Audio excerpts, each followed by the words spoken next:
Монгол ардын намын баг хурал дээр баг хурлын маш олон гишүүн энэ юу болж байна вэ? Энэ инх баяр гэдэг хүн энэхүү гүтгэлгээ зогсоохгүй мүү? Яагаад эн чинь зөвхөн амар баясгалангийн үед гарч байгаа юм биш. Урд өмнө ч гэсэн одоо би бас дахиад гэрчлэнэ. Удирдах зөвлөлийн гишүүний хувьд инх баяр гэдэг хүн хууль зүйн сайдаар анх одоо орж ирж байхад удирдах зөвлөл дээр энэ асуудал нь яригдсан. Хүрлбаатар сайд хүртэл, Нямдорд сайд хүртэл энэ хүн чинь ингэж гүтгэж явдаг штэ. Нийгмийн нэр хүндийг олохын тулд одоо намынхаа журмын нөхдөд ингэж гүтгэж явдаг штэ гэдгийг хэлсэн байхгүй. Өөрсдөө гүтгэлсэн хүмүүс учраас. Тэгээд инх баяр уучлалт гуйгаал би дахиж тэхгүй би уучлалт гуйж байна гэд тэгээ сайдаар томилогдсон хүн штэ.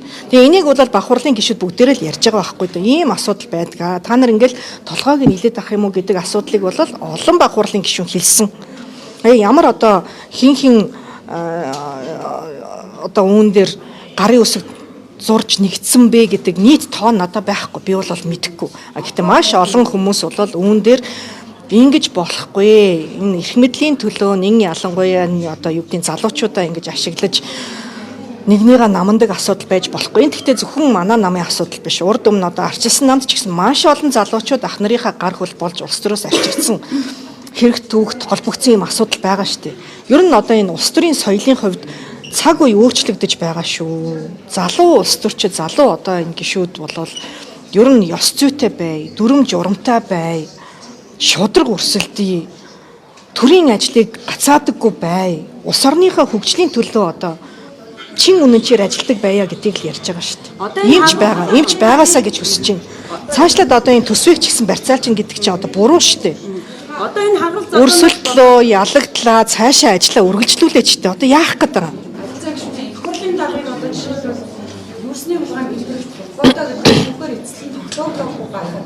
Шударганы удирдахгүй гэдэг нь одоо боломжгүй зүйлээ шүүх эцэслэн тогтооно гэж.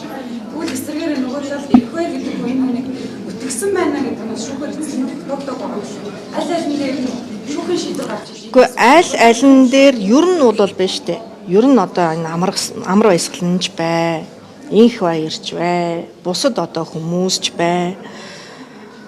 Нийтлэр дэлхийд энэ арчилсан улс орнуудад ямар зарчим явдгийг тэгээ олон улсын парламентын холбооноос асуучих л да юудч болохгүй бол шүүхээр гин буруутаа тогтоогдоогүй бол гин буруутаа тооцдоггүй эцтэй. Шүүхээр тогтоогдсон асуудлыг хүртэл хамгаалаад үлдчихэж байгаа үстэй.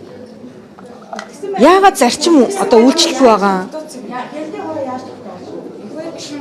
Яагаад ер нь гин буруутаа гэж зүгээр нэг улсын их хурлын гишүүн хэлсэн үгэндээ хариуцлага хүлээхгүй гэдгээрээ далаалгаж эсвэл хардах эрх гэдгээрээ би тэгэж бодож байна, би хардаж байна, болцсошгүй, магадгүй гэсэн асуудлаар гэж намаа харлуулад байгаа. Юу болоод байгаа? Одоо энэ хагалт одоо хаана манай инх баяр чинь өөрөө л юу болоод байгаа ингээл одоо бүгднийг загнаад идэв үстэй. Нэрээ юу болоод байгаа? Өчнөө жил яригдсан асуудал. Өнөөдөр тийм нөгөө UBN-ийн ярилцлагт бас нөгөө лавгата манай инхээр орсон мессеж намайг бас дурдж илээ.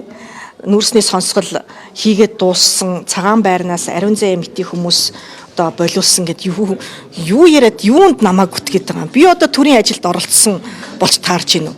Нүрсний сонсголоо хийгээд дуусаа үсттэй.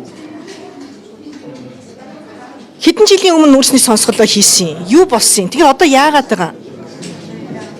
Тэг би өрдөөс ингэж ойлгохгүй. Үнэхээр надад хариулт байхгүй юм. Албан тушаалын төлөө юу ч ярьж мэдэх хүний нүд рүү их цараад ирж чадахгүй болгаач. Олон хүн тэгсэн шүү дээ. Миний хэлсэн одоо сая өчигдөр нэг тийм юу постэр яваад илээ те. Би бол манай баг хурлын гишүүн анх хоёрын хэлсэн үгийг одоо ширлсэн байсан. Гэтэ би бол санал нэг учраас түүнийг ширлсэн байхгүй юу. Тэгэхээр үүн дээр бол зүгээр нэг одоо нэг хүнийг хамгаалаад байгаа асуудал ч юм уу нэг тийм асуудал биш. Зүгээр нэг тийм зарчим, ёс зүй, хууль одоо ийм л асуудлыг хэлээ да. Одоо мэдхгүй би одоо бүр сүлдээ ойлгохоо байлаа. Чи одоо ямар аимшигтай улаарч, ямар аимшигтай нэгнийгээ бүр алуурчнаар нь дуудаж одоо бүр тэр нас орсон тэр нэг компани захирлын эхнэр нь Германаас захидал бичсэн байлаа шүү дээ. Харснууд таад сошиалаар бас л явж илээ. Би ямар аимшигтай өөрийнхөө эрх мэдлийн төлөө асуудалд залуучуудаа ашигладгийн. Тэгээд дээрэс нь тэд нар ямар аимшигтайгаар улаан дайрдгийг мэдгүй ойлгохгүй.